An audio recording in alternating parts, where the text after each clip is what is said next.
골로새서 3장 1절에서 10절, 신약성경 326쪽.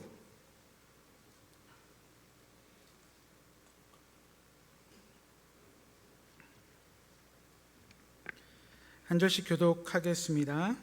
그러므로 너희가 그리스도와 함께 다시 살리심을 받았으면 위의 것을 찾으라. 거기는 그리스도께서 하나님 우편에 앉아 계시느니라. 이는 너희가 죽었고 너희 생명이 그리스도와 함께 하나님 안에 감추어졌습니다.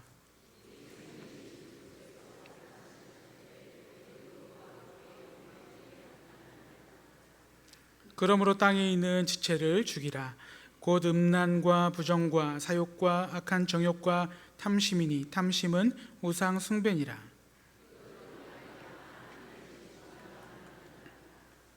너희도 전에 그 가운데 살 때에는 그 가운데서 행하였으나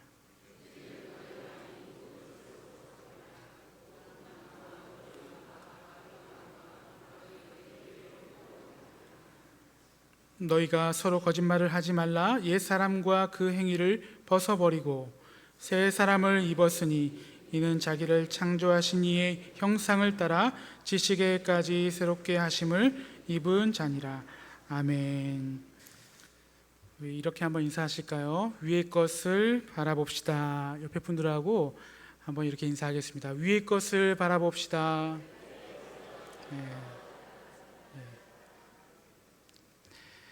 예. 위의 것을 한번 바라보시죠. 우리 할렐루야 찬양대도 너무나 은혜롭게 또 어떻게 말씀하고 딱 맞는 그런 말씀 찬양을 하셔서 너무 놀랐습니다. 담임 목사님께서 이제 두 달간, 그러니까 9주, 주로 따지면 9주인데요. 이렇게 안식년을 가셨습니다. 여러분 계속해서 또 담임 목사님 위해서 기도해 주시고 또 충분한 쉼과 또 회복의 시간 되게 해달라고 또 기도해 주셨으면 감사하겠습니다. 어떤 주인이 있었습니다. 그 하녀를 두고 있었는데 그 하녀에게 이렇게 말을 합니다. 기상은 아침 6시야. 7시까지 모든 청소를 끝내놓고 8시면 내가 먹을 이 음식을 잘 준비해놔야 돼. 그리고 모든 하루의 일정을 시간표대로 또 규칙대로 그렇게 하도록 시켰습니다. 그렇게 하지 못할 때에는 쫓아내거나 매질도 가능하다는 그런 법을 세워놨습니다. 이 하녀는 주인을 위해서 최선을 다해서 섬겼습니다. 온 집안을 깨끗하게 그리고 음식을 아주 맛있게 이 주인에게 대접한 것이죠. 주인도 만족스러웠습니다. 그러던 어느 날 이 하인을 바라보는데 마음에 이상한 마음이 드는 것입니다. 예뻐 보이는 것입니다. 그리고 사랑하게 되었습니다. 결국 하녀를 아내로 맞이하게 된 것이죠. 이제는 하녀가 아니라 주인의 아내가 된 것입니다. 이제는 법이 아니라 주인의 사랑으로 또 그 안에서 살아가는 그런 사람이 된 것입니다. 그런데 아주 이상한 일이 벌어졌습니다. 이 아내가 이 남편보다 늦게 일어나서 또 일을 게을리 하는 것입니다. 음식도 대충 그렇게 만드는 것이었습니다. 이제 아내가 되었는데 사랑하는 남편인데 그 남편을 위해서 더 맛있게 더 정성껏 음식을 해야 되는데 더 성실하게 깨끗하게 이 집을 섬겨야 되는데 이제는 다른 차원으로 아내로서 이 안방 주인으로서 이 가정을 섬겨야 할 것인데 오히려 그러지 못했다라는 것입니다. 그런데 우리의 신앙생활도 이러한 면이 있습니다. 하나님께서 우리를 율법 아래에 있던 우리를 속량하시고 이제 법 아래에서가 아니라 하나님의 자녀로 또 예수 그리스도 신랑 되신 그 예수님을 기다리는 신부로 우리를 그렇게 신분의 변화를 주셨다라는 것입니다. 그래서 이제는 우리가 주님을 바라보고 닮아가고 또 그 하나님의 은혜를 입은 자로서 살아가야 되는 그런 삶의 모습들이 있는 것입니다. 오늘 본문은 사도 바울이 골로새 지역에 살아가는 그리스도인들에게 권면하는 내용의 말씀인데요, 특별히 위의 것을 찾으라 이렇게 권면을 하고 있습니다. 우리 1절 말씀 같이 한번 읽겠습니다. 시작. 그러므로 너희가 그리스도와 함께 다시 살리심을 받았으면 위의 것을 찾으라. 거기는 그리스도께서 하나님 우편에 앉아 계시느니라. 누구에게 지금 이 이야기를 하는 것입니까? 그리스도와 함께 다시 살리심을 받은 자들에게 지금 위의 것을 찾으라는 것입니다. 어떤 누구에게 위의 것을 찾으라 그렇게 막연하게 이야기한다면 괜찮은 말이지, 고상하네, 이렇게 답을 할 수도 있겠습니다. 그러나 그것은 그렇게 원할 수 있으나 하늘의 것을 추구하는 것은 원천적으로 불가능한 것입니다. 고작해야 그래, 내가 하늘의 별을 딸 만큼 그런 어려운 일을 했지, 어려운 그 직장에, 그 학교에 내가 들어갔지. 그런데 하늘의 것을 추구하는 것, 위의 것을 바라보는 것은 그리스도와 함께 다시 살리심을 받은 자들만이 가능한 것입니다. 이 사람들은 어떤 사람들입니까? 먼저는 예수 그리스도와 함께 십자가에 못 박힌 자들입니다. 그리고 다시 예수와 함께 부활을 경험한 자들입니다. 그렇게 주님을 믿는 사람들에게 바로 이 위의 것을 바라볼 수 있는 그런 특권, 그런 영광이 있다라는 것입니다. 이제는 더 구체적으로 2절에 보면요, 함께 읽겠습니다. 시작. 위의 것을 생각하고 땅의 것을 생각하지 말라. 이제는 위의 것을 바라보는 그 동시에 땅의 것을 생각하지 말라라는 것이죠. 사실 이 생각이 굉장히 중요한 것입니다. 생각이란 단어는 프로네이테라는 단어를 쓰고 있는데요, 곱비를 매다, 골똘하게 끊임없이 생각하다라는 뜻의 단어입니다. 우리가 무엇을 생각하느냐, 이것은 우리의 행동과 감정, 우리의 삶을 지배하기 마련입니다. 좀 유치하고 좀 오래된 예이지만, 한 신앙생활을 오래 하신 한 성도님이 이 집 문제, 이 아파트와 이 부동산의 문제를 골똘히 이제 생각을 오래 하는 것입니다. 그런데 말씀을 봉독하는 그런 순서를 맡은 것입니다. 성경을 이제 보면은 어디 뭐 3 땡땡 뭐 2 이렇게 되어 있는데 이게 생각이 안 나는 것입니다. 그래서 골로새 아파트 3동 2호 3장 2절이라고 해야 되는데 이렇게 했다는, 누가 지어낸 이야기겠죠. 그러니까 이 머릿속에 생각하고 있었던 것이 무심코 이렇게 나온 것이죠. 여러분, 우리 성도가 끊임없이 생각해야 되는 것은 바로 위의 것, 또 하늘의 것인 것입니다.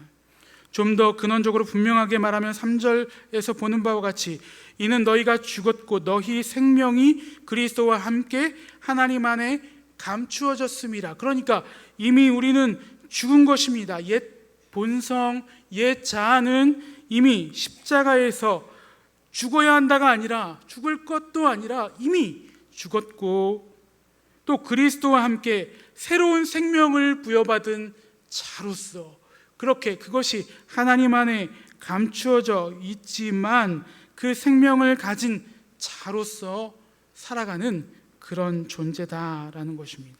마치 엄동설 안에 나뭇가지가 다 말라 죽은 것 같지만 봄이 되면 그 안에 잠들고 있던 그 새순이 돋아나듯이, 그렇게 그 생명이, 그 믿음이 그 안에 간직되어서 보존되고 발현되게 된다라는 것입니다. 당시에 골로새 교인들의 상황은 이단의 공격들이 있었습니다. 그리고 지진으로 인해서 경제적인 어려움이 있었습니다. 그 가운데서 하나님 안에 감추인 이 생명으로 살아갈 것을 당부하고 있는 것입니다. 지금 성도들의 이 생명, 그 안에 감추어져 있는 이 생명은 세상이 알 수 없는 것입니다. 그러나 언젠가는 그 실체를 드러낼 것이고 반드시 이것은 보여지게 되어 있습니다. 그래서 위의 것을 생각하고 하나님과 친밀한 교제 속에서 그래서 그렇게 거하게 되면 반드시 거기에서 생명의 역사가 나타나고 내가 인간적으로는 도저히 감당할 수 없었던 그런 일 가운데 하나님의 도우심의 역사가 나타난다라는 것입니다. 우리 지난주일 오후 예배 시간에 성경 암송 대회를 하지 않았습니까? 마태복음 7장을 암송하는 모습을 보았습니다. 어떤 분은 연세가 85세인데 마태복음 7장을 다 이렇게 외우시더라고요. 이 자리에 앉아 있어서 네. 말씀을 생각하고 숱하게 입으로 그 말씀을 얼마나 되뇌었을까요? 그 마음판에 그 말씀이 얼마나 깊이 생각되었으며 또 얼마나 그 위의 것을 생각했을까요? 그것을 보는 우리도 도전이 되는데 하나님께서 얼마나 기뻐하실까요? 또한 그것을 지켜보는 그 자녀들, 주변 사람들은 그 모습을 보고 어떤 생각을 했을까요? 그것을 배우지 않았겠습니까? 나도 좀 해볼까? 당장 내년은 아니더라도 다음에는 좀 내가 해볼까? 하나님을 가까이 하는 모습, 말씀을 가까이 하며 말씀대로 살려는 모습이 그 암송하는 자들, 또 성경을 필사하는 그런 시간도 있지 않았습니까? 그런 모습을 보면서 마치 영적인 나비 효과처럼 그 자녀가 복을 받고 또 그 주변이 참으로 복을 받지 않겠습니까? 하고자 하는 일에 하나님의 뜻을 아니 그 뜻을 가지고 살아갈 때 길을 열어주지 않았겠습니까? 우리가 위의 것을 추구하고 하나님과 친밀한 관계가 이루어지면 그 배에서 생수의 강이 흘러나갈 줄 믿습니다. 요한복음 7장 38절에 이렇게 말씀하고 있습니다. 우리 같이 한번 읽겠습니다. 시작. 나를 믿는 자는 성경의 이름과 같이 그 배에서 생수의 강이 흘러나오리라 하시니, 우리는 샘이 되어서 예수님의 그 영원히 목마르지 않는 생수를 우리를 통하여서 다른 사람들에게 부을 수 있도록 하나님께서 그렇게 공급해 주신다라는 것입니다. 때로는 위의 것을 바라볼 수 없는 상황일 때도 있습니다. 다니엘의 예를 들면 다니엘은 이 바벨론 포로로 붙잡혀서 정권이 2번이나 바뀌면서 이 다니엘의 이 총명과 그 지혜를 이 지도자가 알아보고 계속해서 등용을 한 것입니다. 그 마음이 참으로 탁월하고 또 그 총리들과 고관들 위에 뛰어난 것을 이 왕이 알고 이 다니엘을 등용을 한 것이죠. 그 주변의 총리들과 고관들이 이 다니엘을 시기합니다. 고발할 근거를 찾고자 합니다. 그러나 아무것도 발견되지 않는 것입니다. 이 탁월한 이 지혜와 이 영혼이 어디에서 두각을 나타낸 것입니까? 이방 나라, 하나님을 알지 못하는 가장 세속적이고 정치적이고 권력 세계 안에서 그 영적인 능력이 발현이 되었다라는 것이죠. 조금만 빈틈을 보이면 그것을 물어뜯고 정글 같은 곳입니다. 다니엘의 그 매일의 과업 속에서 총리의 직을 감당할 때에 정말 엄청난 이질감과 괴리감을 느꼈습니다. 그가 하는 일이라곤 자기 민족을 지배한 그 나라를 오히려 잘 되도록 섬기고 일을 그렇게 해나갔던 것입니다. 어떤 영적인 일은 조금도 없습니다. 하나님을 위한 일은 조금도 없는 것입니다. 그렇다고 자기의 민족을 위한 일도 아니었습니다. 그렇지만 다니엘은 이 모든 것을 탁월하게 감당했다라고 기록하고 있습니다. 다니엘은 고관들과 총리들이 이 다니엘을 시기하여 계략을 꾸미죠. 30일 동안 왕 이외에 다른 사람이나 신에게 기도하지 않도록 이런 법령을 만든 것입니다. 그럼에도 이 6장 10절에 보면 다니엘이 이 조서에 왕의 도장이 찍힌 것을 알고도 자기 집에 들어가서는 윗방에 올라가 예루살렘으로 향한 창문을 열고 하루에 3번씩 전에 하던 대로 기도하더라. 위의 것을 바라보며 그렇게 기도한 것입니다. 자기 고집일까요? 자기의 어떤 그 신념일까요? 그렇지 않습니다.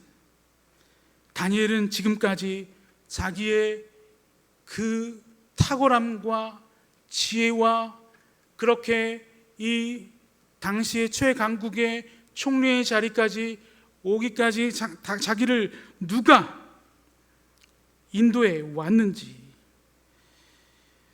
또 누가 자기에게 지혜를 주시며 모든 필요를 공급하시며 누가 자신을 도왔는지 분명히 안 것입니다. 그것을 알고 지금 이 상황에서 태도를 분명히 한 것입니다. 예루살렘을 향하여 창을 열고 하루에 3번 전에 하던 대로 기도를 하는 것입니다. 비록 사자굴에 들어가게 되었지만 그 가운데서도 놀라운 하나님의 구원을 경험하고 이방 나라의 그 왕까지도 다니엘의 하나님을 찬양하는 계기가 되지 않았습니까? 그렇게 우리는 위의 것을 바라봐야 합니다. 위의 것을 추구해야 합니다. 그러함과 동시에 5절에 보니까 땅의 지체를 죽이라 이렇게 말씀합니다. 5절 말씀 같이 읽겠습니다. 시작. 그러므로 땅에 있는 지체를 죽이라. 곧 음란과 부정과 사욕과 악한 정욕과 탐심이니 탐심은 우상 숭배니라. 위의 것을 추구하라 해놓고 어떤 긍정적인 면들을 이야기하기보다 이 부정적인 더럽고 악한 것들을 먼저 제시하는 것입니다. 이것이 더 시급하다는 것이죠. 음란과 부정과 사욕과 악한 정욕과 탐심, 이것들로 인하여서 발목 잡히고 더 이것들로 인하여서 나아가지 못하는 이것들을 먼저 죽이라 하는 것입니다. 탐심이란 자기의 욕심을 지나치게 또 주변의 이 남의 것을 탐하는 그런 마음이라 할 수 있습니다. 더 자기의 그 욕심, 끊임없는 이 욕심을 가지고 그것을 얻기 원한다라면 어느 순간 그것이 하나님보다 더 중요하고 더 사랑하는 것이 되어서 우상이 된다라는 것이죠. 대표적으로 돈과 쾌락과 명예가 있지 않습니까? 꼭 그것이 아니더라도 우리가 더 좋은 집에서 살기 원하고 더 맛있는 음식을 찾아다니고 더 많이 소유했음에도 불구하고 더 많이 소유하고자 하는 그런 끝없는 그런 탐심. 물질 만능 시대에 저를 포함하여서 여기 우리 모두는 사실은 탐심에 노출되어 있습니다. 하나님을 등지고 세속적으로 나가기 너무나 쉬운 환경에 살아가고 있는 것입니다. 어느 순간 하나님과 우리 사이에 이 탐심이 들어와서 하나님을 잘 보지 못하게 만드는 것입니다. 그렇기 때문에 이것은 우상이 되는 것입니다. 강력한 우상이 되는 것입니다. 마태복음에서도 돈과 이 나를 두 주인을 동시에 섬길 수 없다고 말씀하시지 않았습니까? 이것은 우리 삶의 블랙홀처럼 자리 잡아서 모든 시간과 에너지와 관심을 빨아들입니다.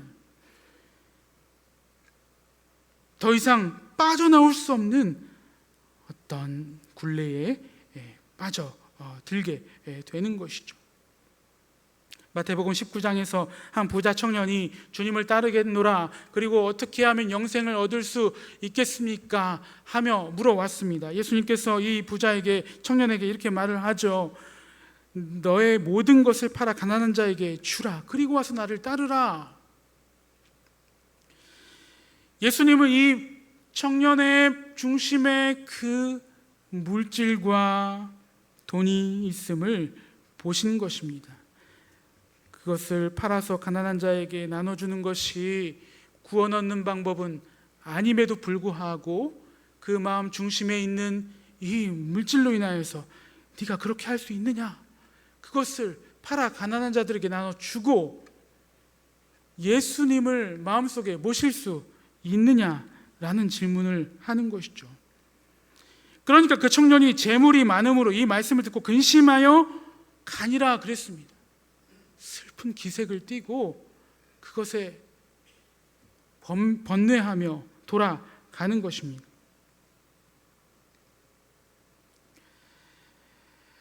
그러나 우리가 앞에서 보았듯이 그리스도와 함께 살리심을 받은 자라면 우리를 그냥 내버려 두시지 않습니다. 끊임없이 우리에게 말씀하시는 거죠. 이 땅의 지체를 죽이라. 그리고 위의 것을 찾으라. 하늘의 것을 바라보라. 땅의 것을 어떻게 죽일 수 있습니까? 어떤 훈련을 받아야 합니까? 성경 공부를 많이 하면 될까요? 더 근본적인 방법은 위의 것을 바라보는 것입니다. 성령으로 충만하여 지는 것입니다. 여기 이렇게 물컵이 있습니다. 여기 안에 공기를 없애기 위해서 어떻게 할까요? 공기를 끄집어 낼 수 있을까요?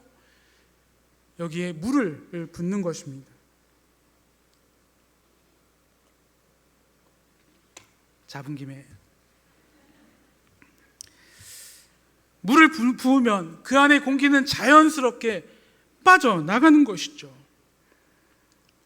이 땅의 것을 죽이려 하지 않아도 하나님의 성령으로 충만하게 된다면 자연스럽게 이 땅의 것은 제하여지는 것입니다. 그러므로 영원히 목마르지 않는 생수이신 예수님을 바라보는 것입니다. 8절에 계속해서 이렇게 말하고 있습니다. 이제는 너희가 이 모든 것을 벗어버리라. 곧 분함과 노여움과 악의와 비방과 너희 입에 부끄러운 말이라. 또 9절에도 이 거짓말을 하지 말라.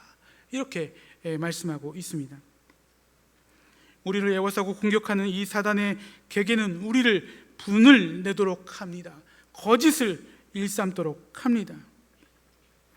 이런 행동들이 이 사단의 계계로 우리를 넘어뜨리려고 하는 것이죠. 그런 상황 속에서 이런 것들을 벗어버리라, 이렇게 말씀해 주고 있습니다. 우리 삶의 행동, 습관들, 늘 하던 그런 일들은 우리의 삶의 여러 이제 습관으로 또 정말 무심코 하는 그런 일들이 되어버린 경우가 많이 있습니다. 그런데 한번 여러분 생각해 보십시오. 이러한 시간 한 시간 또 이런 한 번의 일들이 우리의 삶이 되는 것 아니겠습니까? 결국 우리의 목적은 주님을 닮아가는 것인데, 주님의 성품, 그 거룩하심과 그 사랑과 그 희생을 닮아가는 것인데, 우리가 이러한 악한 더러운 행동들을 벗어버릴 수 있어야 하는 것이죠. 우리는 어쩌면 우리의 행복을 위해서, 또 더 나은 편안한 삶을 위해서, 또 건강을 위해서 또 기도하는 일들이 많은지 모릅니다. 물론 그것을 위해서 기도해야죠. 그러나 더 근본적으로 그것을 주시는 하나님, 그것을 공급하시고 때를 따라 그것을 주시는 그 분이 누구신가, 그분과 교제하고 그분을 닮아가고 하는 것이 더 중요합니다. 제가 퇴근을 하고 집에 들어가면 저를 반겨주는 아이가 이렇게 가끔 이렇게 한 명 있는데요. 근데 어쩌다가 이렇게 택배 아저씨가 띵동을 하고 가면 3명이 달려나가서 누구께 왔을까? 누구께 먼저 왔을까? 저희 아내도 덩달아 나가서 그것을 중재하고 뭐가 왔는지 확인을 하는데, 마찬가지로 우리가 하나님 앞에 기도할 때 그 하나님이 누구신지 알지 못하고 주시는 어떤 선물들만 기대하고 있다면 이것은 무언가 잘못된 것 아닙니까? 우리가 기도하는 것은 옳은 일일 수 있습니다. 고상하고 선한 것일 수 있습니다. 또 정말 필요한 기도의 제목일 수 있습니다. 그러나 그것보다 더 중요한 것은 그것을 들어주시는 하나님과 교제하고 하나님처럼 하나님의 그 성품을 닮아가는 것이죠. 그분의 거룩하심, 그 사랑이 많으심, 그것을 우리의 것으로 만드는 것입니다. 그래서 우리가 찬양하지 않았습니까? 내 모든 소원 기도의 제목, 예수님 닮기 원함이라.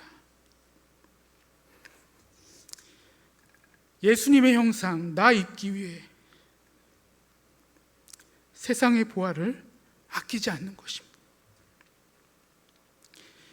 우리가 불쌍해서 우리를 구원해 주신 것뿐만 아니라 우리를 도우시기 위해서 우리의 필요를 채우시고 건강을 주신 것뿐만 아니라 결국에는 우리가 우리 하나님의 형상으로 회복되도록, 왜냐하면 그렇게 창조하셨기 때문에 그 하나님의 형상으로 회복되도록, 그 하나님의 성품을 닮도록 우리를 그렇게 구원하시고 우리를 날마다 도우시고 함께 하시는 것입니다.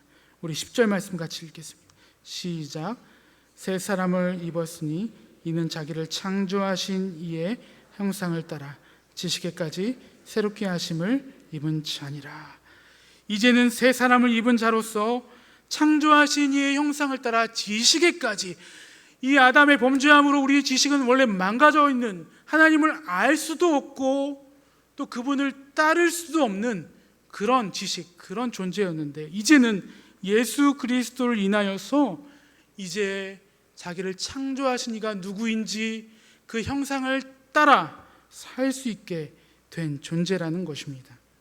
하나님과 더불어 교제할 수 있습니다. 기도 가운데 영적인 교통이 있을 수 있습니다. 내가 거룩하니 너희도 거룩하라는 이 명령 앞에 우리가 거룩할 수 있는 것입니다. 그렇게 순종할 수 있는 것입니다. 여러분, 핸드폰으로 사진을 찍으면 그 순간이 금세 과거가 되지 않습니까? 나중에 열어보면 추억이 되어 버립니다. 수많은 1초 1초가 우리 앞에 계속해서 다가오고 현실이 되며 순간적으로 과거가 되지 않습니까? 그런데 그런 다가오는 시간 속에서 우리가 참으로 의미 있고 값진 그 시간들로 만들어야 하겠는데 그것을 허투루 보내서는 안 되는 것인데, 그것을 위해서는 바로 새 사람으로서 위의 것을 바라보는 것입니다. 우리의 영원한 목적 되시고 닮아야 될 모델 되시는 예수님을 닮아가는 것입니다. 그렇게 살아가시는 여러분들이 되시기를 바랍니다. 우리 말씀을 생각하시면서 우리 함께 기도하시겠습니다.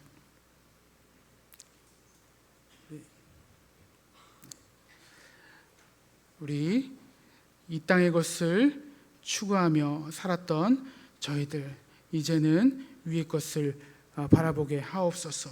잠깐 보이고 없어질 것을 붙잡으려고 하지 않고, 또 정말 보이지 않지만 영원한 것, 참으로 하나님 앞에 그 영원한 것을 쫓아 그것을 따라 살아가게 하옵소서. 우리 같이 기도하시겠습니다. 하나님 아버지, 저희들 하나님 앞에 정말 어떤 것을 추구하며 살았습니까? 이 땅에 썩어 없어질 것을 따라 살지는 않았습니까? 잠깐 보이고 없어질 것을 그렇게 붙잡으려고 하지는 않았습니까? 나의 인생의 방향을 어디로 하고 있습니까? 삶의 태도를 분명히 하게 하시고 하나님 앞에서의 삶, 위의 것을 바라보며 예수님을 따라 살아가며 예수님을 닮고자 살아가는 저희들 되게 하여 주시옵소서. 하나님 도와주시고 역사하여 주시옵소서. 하나님 아버지, 저희들의 삶이 참으로 이 땅의 것을 바라보며 잠깐 보이고 없어질 것을 그토록 붙잡으려고 애를 쓰지는 않았습니까? 하나님, 나의 삶의 방향, 내 삶의 이 태도를 분명하게 위의 것을 바라보게 하시고 예수 그리스도만을 닮는 삶이 되게 하여 주시옵소서. 감사하오며 예수님 이름으로 기도합니다. 아멘. 지금은 우리 주님 예수 그리스도의 은혜와 하나님의 크신 사랑하심과 성령의 감화, 감동, 인도, 충만하심이 이 땅에 썩어질 것이 아니라 위의 것, 영원한 것을 바라보며 예수님 닮기를 원하며 나아가는 우리 모든 부평화랑의 성도들 머리 위에, 그 가정과 직장과 모든 환경 위에 지금부터 영원토록 함께 있을지어다. 아멘.